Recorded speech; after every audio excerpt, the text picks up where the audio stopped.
The universe has a specific sound for a Saturday morning done right. It's not bird song, and it's not the gentle hum of a distant lawnmower. It's the satisfying click-clack of a socket wrench tightening a bolt on a piece of polished chrome, followed by the faint, holy scent of coffee and motor oil mingling in the suburban air. That was my universe, right there on the front porch of my beige-on-beige house in the offensively pleasant community of Pleasant Meadows. I was elbow-deep in the guts of my 1998 Harley-Davidson Fat Boy, a beautiful beast of a machine that was my therapist, my church, and my escape pod, all rolled into one chrome and steel package. My name is Jack. I'm a graphic designer, which is a fancy way of saying I stare at a computer screen for 8 hours a day, moving pixels around until a client is happy, or at least less angry. The work-from-home gig is a blessing and a curse. The blessing is that my commute is 12 feet from my bed to my desk. The curse is that it gives me an unobstructed, front-row seat to the slow-motion, soul-crushing theater of suburban life, a production directed, produced, and starring our neighborhood's very own Napoleon in a sensible pantsuit. But the real reason I worked from home, the real center of my universe these days, was inside. Propped up in a hospital bed in what used to be our dining room was my grandfather, Pops. He was the man who taught me that the solution to most of life's problems could be found on a long stretch of open road with a V-twin engine rumbling between your legs. He was a biker in the old-school sense, not a criminal, but a poet with grease under his fingernails and a wanderlust that a lifetime couldn't satisfy. He'd ridden through Sturgis in its heyday, seen the Pacific from the seat of his panhead, and had a story for every road map crease in his worn leather jacket. Now, that same jacket hung by the front door, a silent testament to a body that had finally cashed all the checks its spirit had written. His mind was still attack, sharp and witty, but his lungs were shot, and the hospice nurse was now a regular visitor. His presence made the oppressive quiet of Pleasant Meadows almost bearable. This place, man. It wasn't a community, it was a diorama. Every lawn was a chemically enhanced green carpet, cut to precisely 3 inches. Every mailbox was the same shade of inoffensive taupe. Every house was a variation on the theme of suburban ennui. This aesthetic harmony wasn't a happy accident. It was the result of a meticulously crafted, leather-bound book of covenants, conditions, and restrictions enforced with the zeal of a religious fanatic by the president of our homeowners association, Brenda. Brenda was a woman who had clearly been put on this earth to measure things. Lawn height, the distance between fence posts, the Pantone shade of your welcome mat. She patrolled the streets in a pristine white SUV that moved with the deliberate, unhurried menace of a shark surveying its territory. I'd personally seen her issue a formal warning to the Hendersons 2 doors down because their holiday wreath was, and I quote from the carbon copy she triumphantly showed me, of a non-regulation diameter and possessed excessive glitter. She once tried to fine a 9-year-old girl for creating unapproved pavement graffiti with sidewalk chalk. The graffiti in question was a lopsided hopscotch court. Brenda was the human equivalent of a pop-up ad you can't close. And my life's work, it seemed, had become running interference between Brenda's reign of terror and my grandfather's final peace. So when I heard the faint purr of a sensible sedan turn onto our street, I felt a familiar knot of relief in my stomach. It was Maria, the hospice nurse. She was a saint in scrubs, a woman whose calm professionalism was the only thing keeping Pops comfortable. Her visits were the anchor points of our day, built around a strict medication schedule that kept the worst of his pain at bay. She was due at 10 a.m. sharp. It was 9:58. She was a pro. But then I saw it. Pulling out from its driveway with the majestic slowness of a tectonic plate shifting was the great white nuisance, Brenda's SUV, It didn't just pull onto the road, it asserted its dominance over the asphalt. Maria's little Toyota slowed, waiting. But Brenda didn't go. She stopped, dead center in the middle of the narrow street, blocking it as effectively as a fallen oak tree. She got out, a clipboard clutched to her chest like a holy text, and began her slow, deliberate march toward the Hendersons' house. I knew exactly what this was about. I'd heard them hammering yesterday. They'd replaced their mailbox, a new one, probably a fraction of an inch off center. A cardinal sin in the Church of Brenda. This was the intersection of our lives. Pop's comfort, Maria's crucial schedule, and Brenda's all-consuming, microscopic crusade for absolute order. And I was sitting right on the porch, wrench in hand, watching it all unfold. The universe, it seemed, was about to change its tune. The gentle click-clack of my wrench was about to be replaced by a whole lot more noise. I rested the wrench on the porch railing and watched the scene play out, my morning coffee turning bitter in my stomach. Maria, ever the professional, waited patiently for a solid 30 seconds. An eternity in suburban traffic standoffs. Brenda, meanwhile, was gesturing emphatically at the Hendersons' brand-new mailbox, tapping it with her pen and pointing back at her clipboard, her expression a perfect blend of disappointment and righteous fury. Mr. Henderson stood on his porch in his bathrobe, looking utterly bewildered. Maria gave a polite, gentle beep-beep from her horn. It was the kind of sound a cartoon mouse would make, barely audible, apologetic even. Brenda didn't even flinch. It was like trying to get the attention of a monument. She continued her lecture, her voice a low, insistent murmur that carried across the unnervingly quiet street. Maria waited another 10 seconds, then tried again. This time the honk was longer, more insistent. Beep. That one did it. Brenda's head snapped around, her perfectly coiffed helmet of hair not moving a single millimeter. She glared at Maria's car, her eyes narrowing into slits. It wasn't a look of annoyance. It was a look of profound personal offense, as if Maria had just questioned the very foundation of her authority. She held up a single, perfectly manicured finger. The just a moment finger, a gesture used by the powerful to dismiss the powerless, and then with agonizing slowness, turned back to the mailbox. The sheer, unadulterated audacity of it was breathtaking. It was a masterclass in passive aggression. She wasn't just making Maria wait. She was performing her power, using the Hendersons' mailbox as her stage. My phone buzzed in my pocket. I pulled it out. A text from Maria. Stuck behind your neighbor. Running late for meds. That was it. The whole world went quiet. The birds stopped chirping. The distant hum of a leaf blower died. All I could hear was the frantic drumming of my own heart. Meds. The delicate cocktail of morphine and other things I couldn't pronounce that kept the agony in Pops's chest at a dull roar instead of a wildfire. The schedule was everything. Missing it by a few minutes wasn't life or death. Not yet. But it was the difference between a calm morning and a morning filled with gasping, painful breaths. It was the difference between peace and suffering. And Brenda was delaying it. For a mailbox. An internal debate flared in my head, a rapid-fire courtroom drama. The prosecution, dressed in sensible khakis, argued for a measured response. Go talk to her, Jack. Reason with her. Be a good neighbor. Don't escalate. The defense, clad in worn-out leather, just laughed. Reason? With her? She's a black hole of reason. The biker creed is simple. You protect your own. Pops is your own. Maria is an ally. This is not a negotiation. The defense rested and won. Unanimously. I stood up, wiping the grease from my hands onto an old rag. I strode into the house, my boots echoing on the hardwood floor. I passed the dining room and saw Pops, his eyes on the window, a flicker of worry on his face.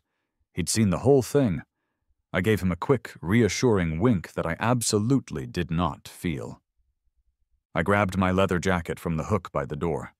It was heavy, worn, smelling of old road trips and freedom. Next to it hung Pop's old jacket, a relic from the 60s, its leather cracked and faded like an ancient map. I put my hand on its sleeve for a second, feeling the history in it. "For you, old man," I muttered to the empty jacket. I grabbed my helmet, slid on my riding gloves, and stormed back out the door. A plan, as brilliant and chaotic as a firework, was exploding in my brain. Brenda wanted to demonstrate power? Fine. I was about to give her a masterclass in it. The quiet suburban morning was officially over. I swung a leg over the fat boy, the cold leather of the seat a familiar comfort. I flipped the ignition switch, and the engine coughed to life with a ground-shaking, window-rattling roar that was the sonic opposite of everything Pleasant Meadows stood for. It was a glorious violation of the neighborhood's noise ordinance, and it was just the appetizer. As the engine warmed up, its rhythmic potato-potato-potato idle settling into a deep baritone, I pulled out my phone. Time to call the cavalry. First on the list, Dave. Dave was an accountant who rode a sleek, ridiculously fast Yamaha sport bike. He was our pragmatist, the guy who calculated risk and always brought a first aid kit. He picked up on the second ring. "Jack? What did you break now?" "Dave, drop the spreadsheet. Code red. Operation Suburban Thunder is a go." There was a long, weary sigh on the other end of the line. "Jack, it's 10 in the morning on a Saturday. Did you forget your meds again? What in God's name is Operation Suburban Thunder?" "No time," I said, my voice tight with urgency. I watched as Brenda actually got out a small tape measure from her clipboard. A tape measure. "It's Brenda. She's got the hospice nurse in a standoff. It's a full-blown hostage situation." "A hostage situation, Jack? She's an HOA president, not a warlord." "The line is blurrier than you think, my friend. She's blocking the street over a mailbox infraction while Pops is waiting for his morphine. Are you in or are you out?" Another sigh. This one heavier. The sound of a man surrendering his peaceful Saturday to the whims of his ridiculous friends. "Fine. But if I get an HOA fine for this, it's coming out of your tab at the Rusty Piston." "Deal. See you in 5. I hung up, one down. Next call, Big Mike. Mike was a chef who owned a local BBQ joint and rode a Harley Road King so big it had its own gravitational pull. He was all heart, all horsepower, and a firm believer that there was no problem that couldn't be solved with either smoked brisket or a deafening amount of V-twin noise. He answered with his usual greeting, his voice booming through the phone. "You've reached Big Mike's BBQ and Bike Emporium. What's smokin'?" "Mike, it's Jack. Brenda's blockading the street." "Brenda? The lady with the weirdly symmetrical shrubs who complained about my excessive smoke emissions when I was grilling in my own backyard?" "The one and only." "Say no more," Mike boomed. "Retribution is a dish best served loud. I'll bring the noise." He hung up before I could even say thanks. 2 down. Final call. The ace in the hole. Rico. Rico was a retired police detective who now spent his days tinkering with a vintage Triumph Bonneville and enjoying the pension he'd earned from 30 years of dealing with genuine scumbags, which made him uniquely qualified to handle Brenda. "Rico," I said when he answered, "I need an expert in traffic law and psychological warfare." A low chuckle came from the other end. "Let me guess. The Dragon Lady of Pleasant Meadows has finally escalated from passive aggression to outright villainy? You have no idea. She's holding up Pop's nurse in the middle of the street, over a mailbox." The humor in Rico's voice vanished, replaced by a cold, professional edge. "Oh, that won't do. That's obstructing a medical professional in the performance of their duties. That's a whole different ballgame. I'll be there in 5. "Jack," he added, a hint of glee creeping back into his voice. This is gonna be beautiful." I clicked the phone off and slid it into my jacket. The stage was set. Within minutes, I heard them. First, the high-pitched whine of Dave's Yamaha, then the deep, thundering bass of Mike's Road King, and finally, the classic, throaty purr of Rico's Triumph. They rolled up one by one, parking behind my fat boy in a glorious, mismatched line of steel and chrome. We looked like a casting call for a biker movie focus grouped into oblivion. The sport bike guy, the classic cruiser guy, the vintage hipster, and me, the whatever the hell I was guy. Dave flipped up his visor, his expression one of pure exasperation. "A hostage situation, really?" "She has a clipboard, Dave, and a tape measure. It's serious," I deadpanned. Big Mike grinned, revving his engine so loud that a car alarm went off 2 houses down. "So what's the plan? We go in loud? We go in quiet?" "We go in organized," Rico said, pulling up and cutting his engine. He surveyed the scene down the street like a general planning an assault. "Okay, here's the plan. We're an escort. Dignified, professional. We flank her car, one in front, one behind, 2 on the sides. We create a moving convoy. We don't say a word to Brenda. We just escort the nurse's vehicle to Jack's driveway. It's official, it's purposeful, and it's utterly ridiculous. Let's ride." We nodded in unison, a silent agreement passing between us. We were the weekend warriors, the suburban thunder, the ridiculous posse about to bring a bazooka to a knife fight over mailbox regulations. And it felt absolutely, undeniably right. We fired up our engines in unison. The sound was glorious. It wasn't just noise. It was a 4-part harmony of internal combustion that ripped through the placid Saturday morning air. Dave's Yamaha screamed like a banshee. Mike's Harley thundered like an approaching storm. Rico's Triumph had a classic, throaty growl, and my fat boy provided the deep, soul-shaking bass line. The combined roar bounced off the identical beige houses, rattling windows and undoubtedly upsetting dozens of carefully curated Zen gardens. A few curtains twitched. A man watering his petunias froze mid-sprinkle, staring at us like we were the 4 horsemen of the apocalypse. We pulled out onto the street, falling into the diamond formation Rico had ordered. It was absurdly official. We rolled forward at a stately 5 miles per hour, a creeping wall of sound and steel. Up ahead, Brenda was in the middle of her closing argument, jabbing a finger toward the offending mailbox, while Mr. Henderson nodded dumbly, his spirit clearly broken. Maria was still in her car, her head now resting on the steering wheel in defeat. As we closed the distance, the ground began to vibrate. Brenda paused, a flicker of annoyance on her face at the interruption. She glanced over her shoulder, expecting maybe a loud truck. What she saw was a squadron of motorcycles moving with slow, deliberate purpose, bracketing the car she was blocking. Her mouth fell open. Her perfectly constructed mask of authority dissolved into pure, slack-jawed confusion. She looked from my bike to Mike's, to Dave's, to Rico's, as if trying to solve a complex math problem that had suddenly appeared on her lawn. I pulled my bike right up alongside her open driver's side window, the heat from my engine washing over her. I slowly flipped up the visor of my helmet, locking eyes with her. Then I gave her my most charming, most infuriatingly pleasant smile. "Ma'am," I said, my voice calm and clear over the rumbling engines. "You seem to be obstructing a medical convoy. We are a private escort for this vehicle.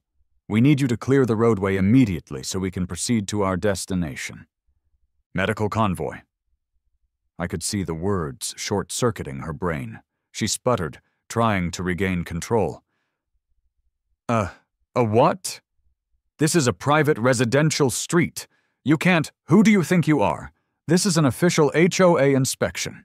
That's when Rico glided up to her other side, his presence calm and authoritative.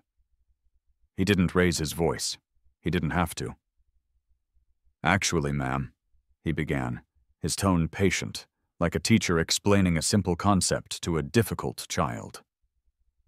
"Per State Vehicle Code 21759, willfully impeding the free and normal flow of traffic is a citable offense.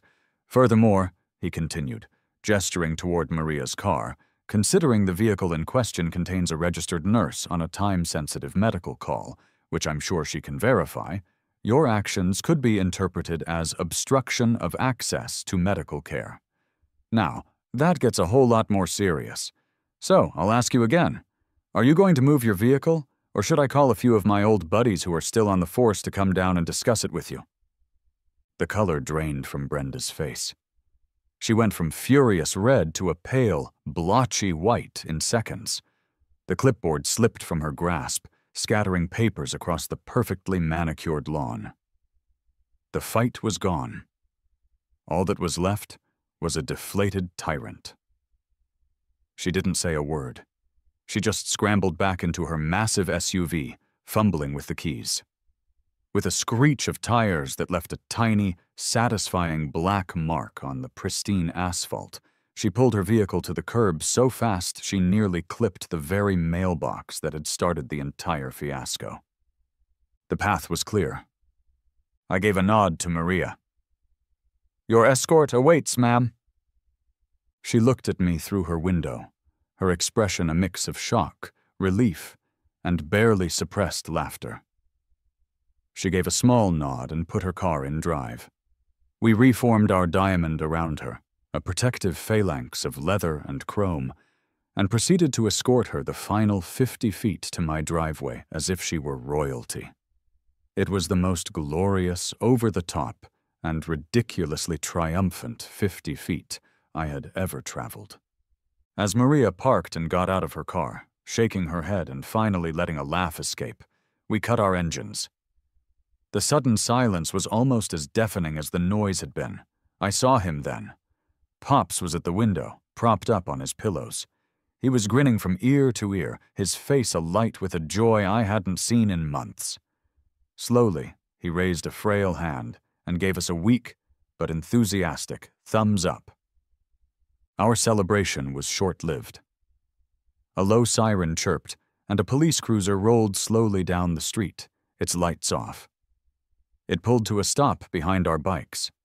Obviously, Brenda had made one last, desperate call to a higher authority. A young officer got out, his expression stern and businesslike. "All right, folks, I got a call about a disturbance," he said, his eyes scanning our group. "Something about a motorcycle gang intimidating a resident?" Before I could say a word, Rico stepped forward, pulling his old badge and ID from his wallet.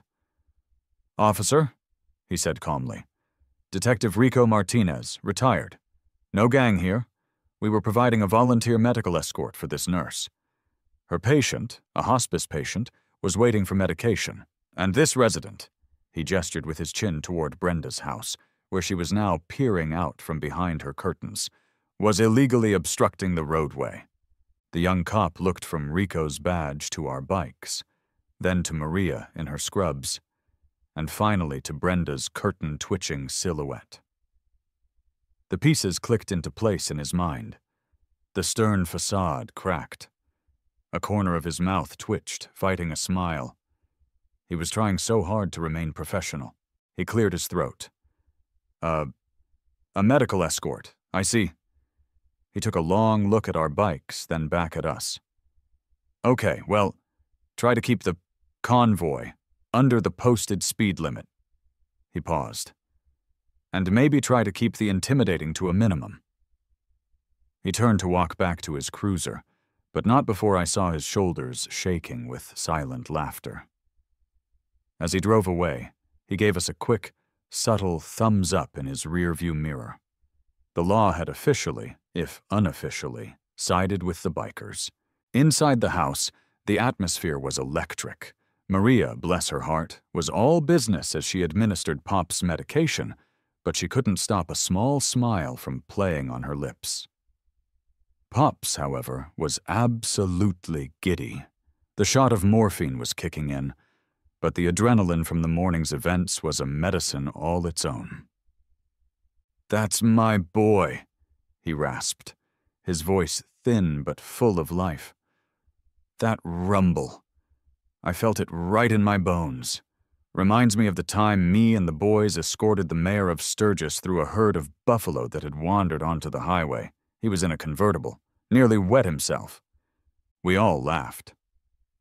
My friends, Dave, Mike, and Rico, had come inside for a cup of coffee, and they listened, enraptured, as Pops spun a few more tales from his glory days. For a little while, he wasn't a patient in a hospital bed. He was the road warrior I remembered from my childhood, his eyes sparkling with the memory of open highways and endless skies.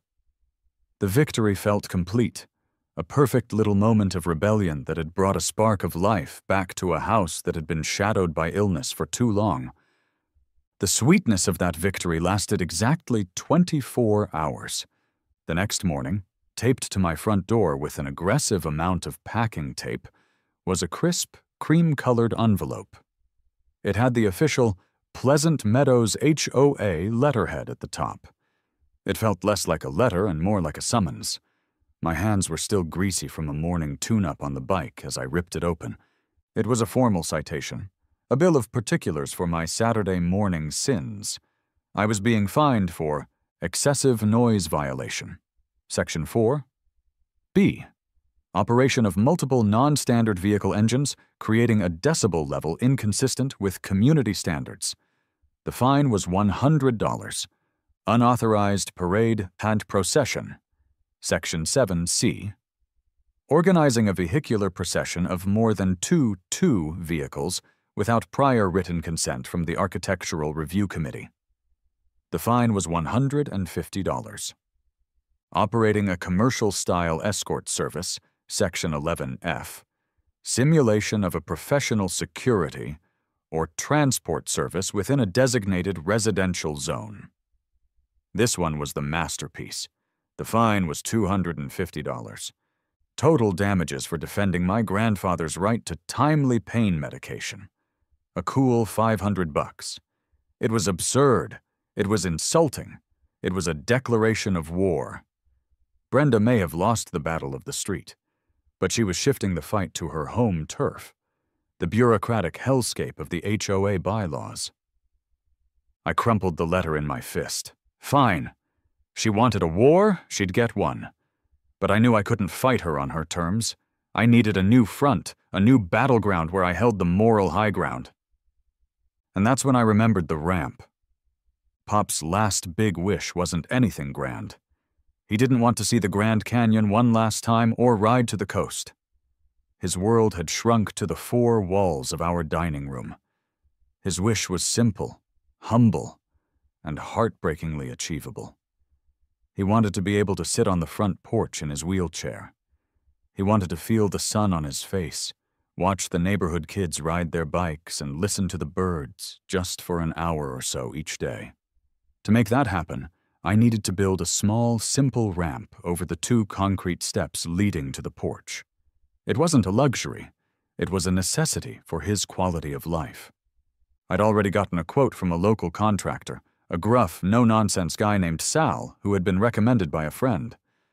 He was a one-man operation with a small crew, known for being fair and doing solid work.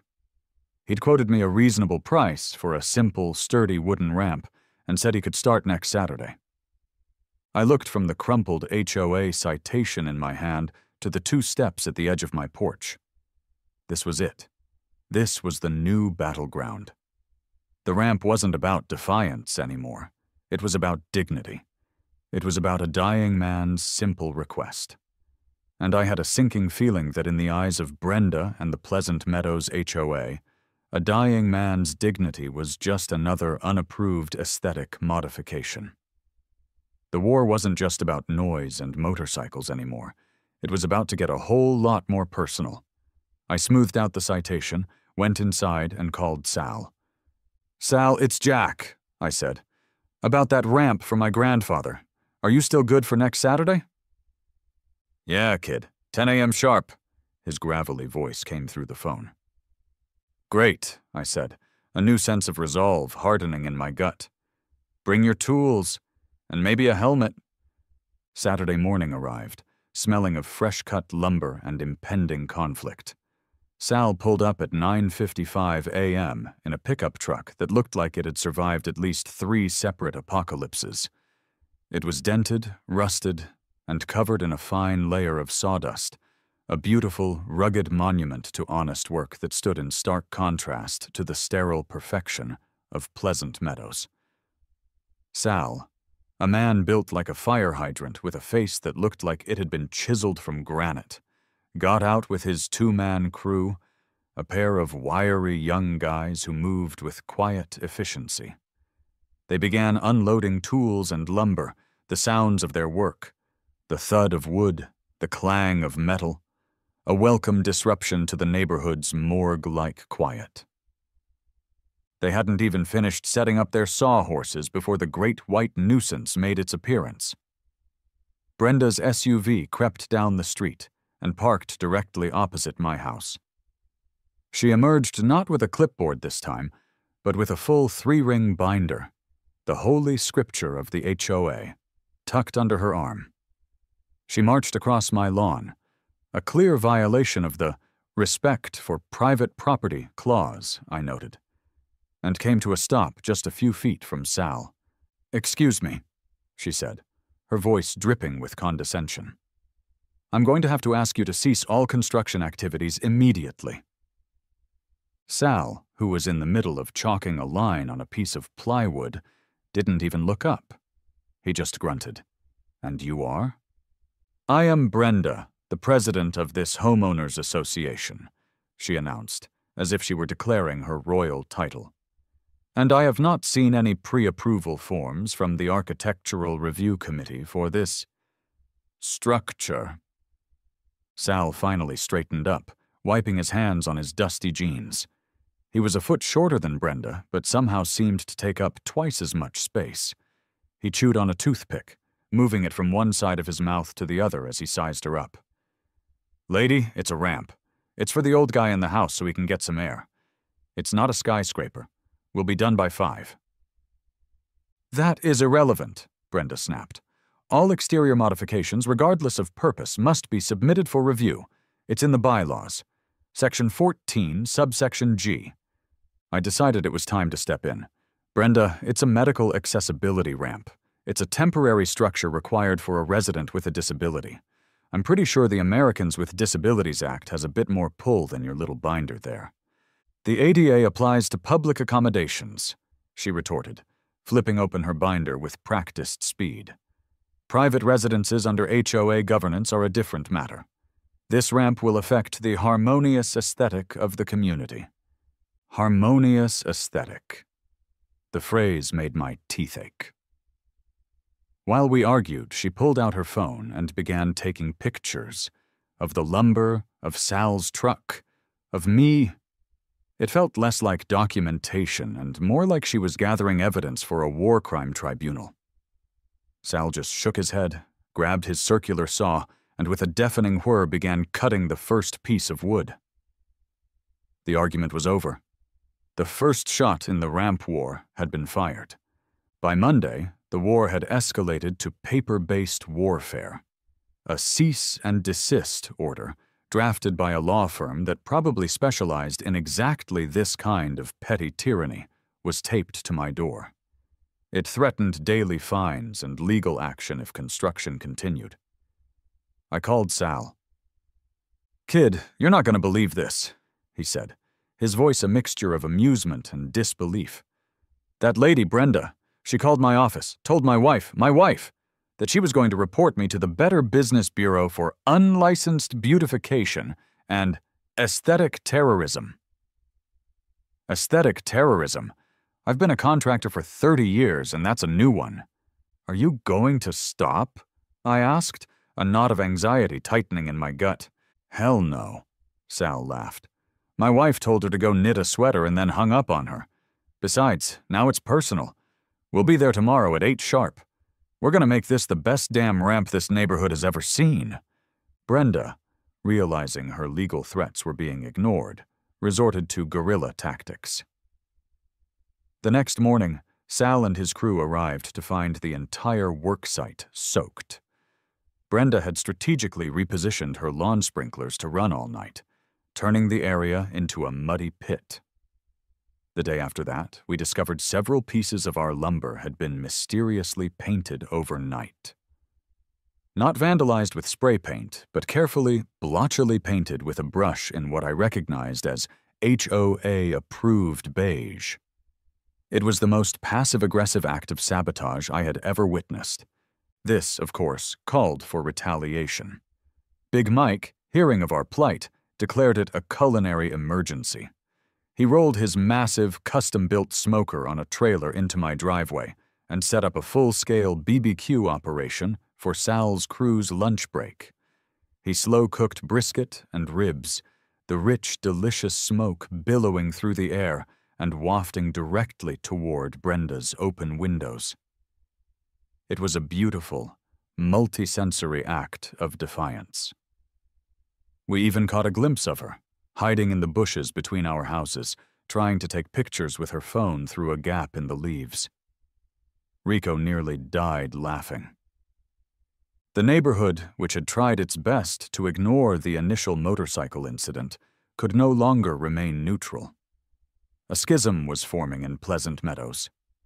The Hendersons, forever grateful for my stand in the Great Mailbox War, started bringing Sal's crew lemonade every afternoon. A few other older residents would give me quiet nods of support or a thumbs up when they drove by.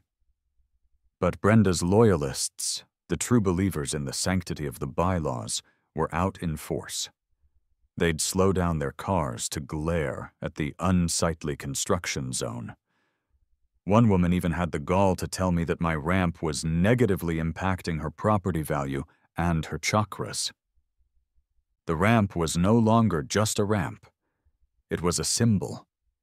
A wooden wedge dividing the neighborhood between those who believed in rules for the sake of rules and those who believed in rules for the sake of people.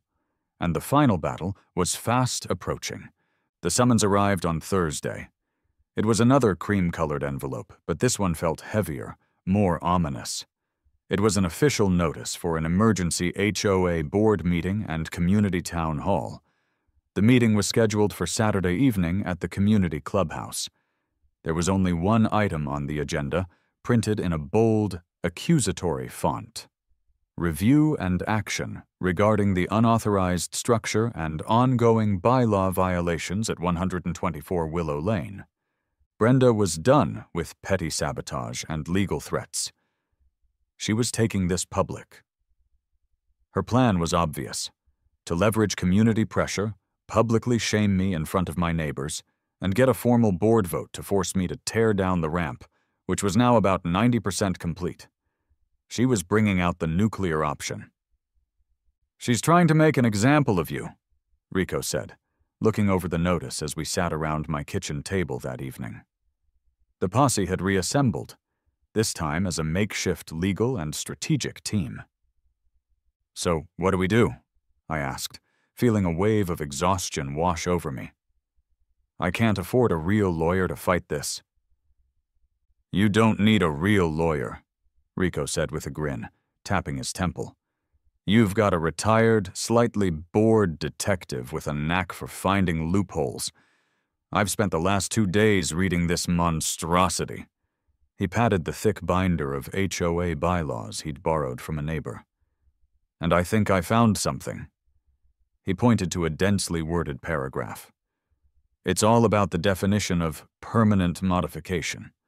But what you're building isn't permanent. It's a temporary medical accessibility structure." "Says who?" Dave asked, ever the pragmatist. "Says the doctor's note I had you get from your grandpa's physician," Rico said, pulling a folded paper from his pocket. "It explicitly states the ramp is required for his short-term palliative care. Temporary. That's our magic word." Dave, meanwhile, had been busy on his laptop. "Okay, I've run the numbers," he announced, spinning the screen around. "I've drafted a cost-benefit analysis. The cost of them fighting us in any real legal capacity if we invoke the Fair Housing Act's disability protections versus the cost of just letting the ramp stay. Their legal fees would be 10 times the cost of the ramp. It's fiscally irresponsible for the HOA to pursue this. Big Mike cracked his knuckles. Legal stuff is great, guys, but we need to win their hearts and minds, and stomachs. He beamed. I'll be in charge of catering. I'm making a batch of my Come to Jesus chili. Nobody can vote against a man who just gave them a bowl of that. My role was simple. I just had to speak from the heart. No legal jargon, no anger. Just tell them about Pops. Saturday evening, the community clubhouse was packed. The air was thick with tension and the scent of simmering beef and spices from Mike's crock pot. Brenda stood at a podium at the front of the room, looking smug and triumphant. She had a full PowerPoint presentation ready to go.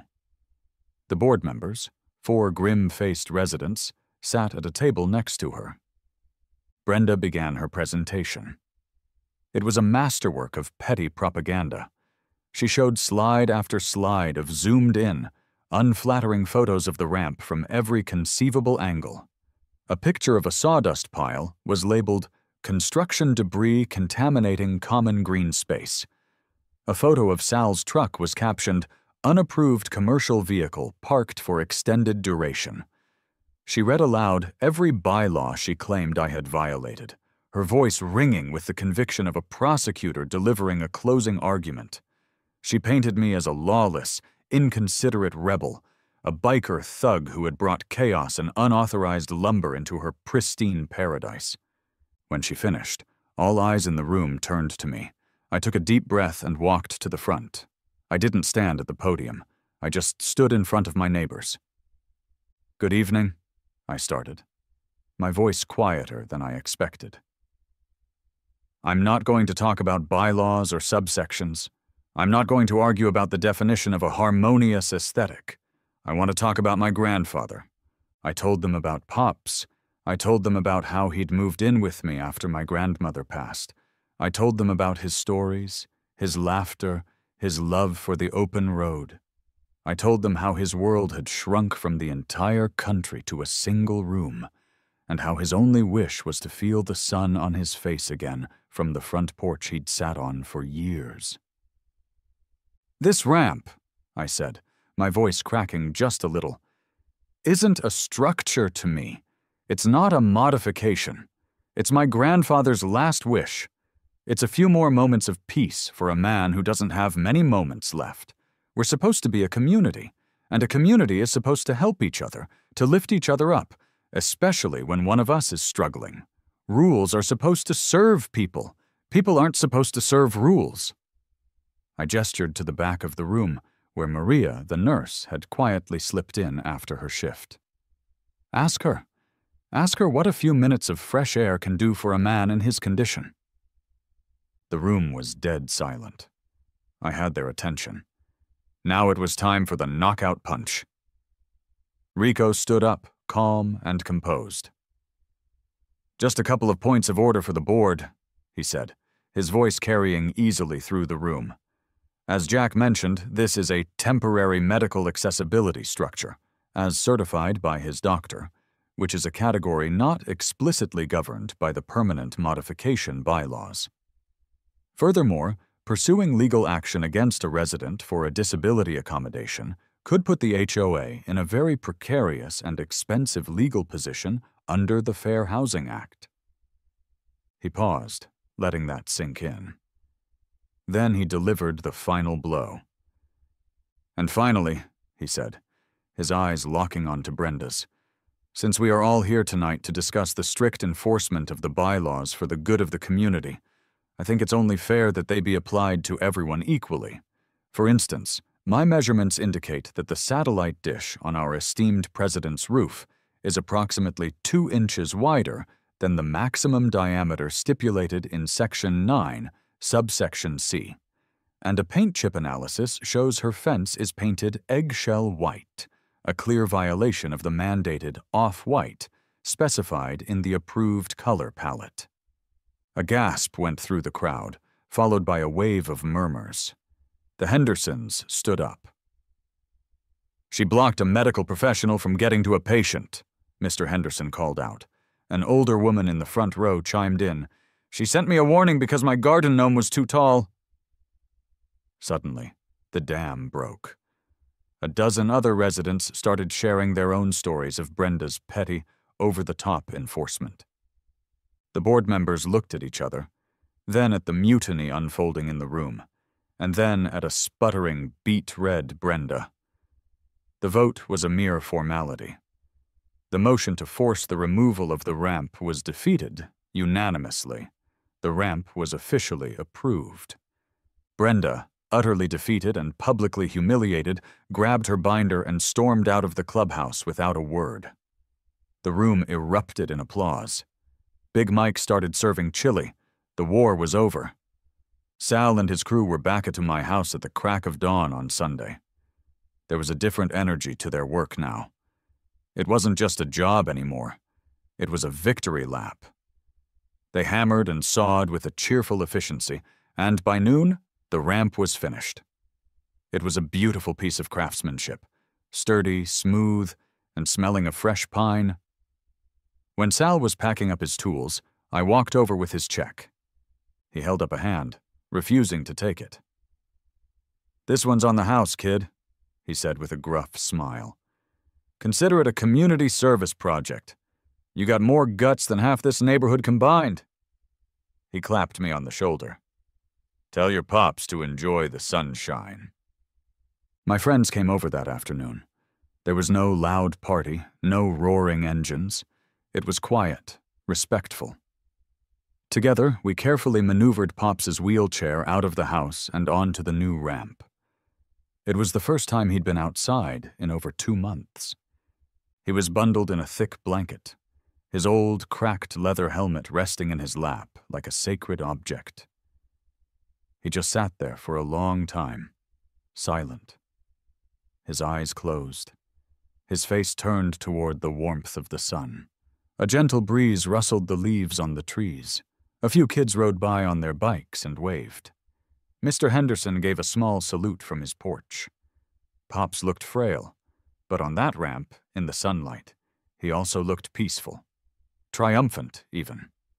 After a few minutes, he opened his eyes and looked at me, a real, genuine smile spreading across his tired face.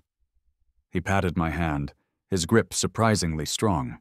"You know, son," he rasped, his voice a quiet whisper that I had to lean in to hear.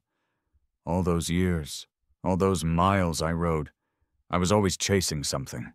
The horizon, the wind, I don't know." He took a deep, slow breath of the fresh air. "Took me this long to realize that sometimes the best part of the ride is just sitting still at the end of it." He looked at the 4 of us, his makeshift honor guard. "That was one hell of a ride you boys pulled off."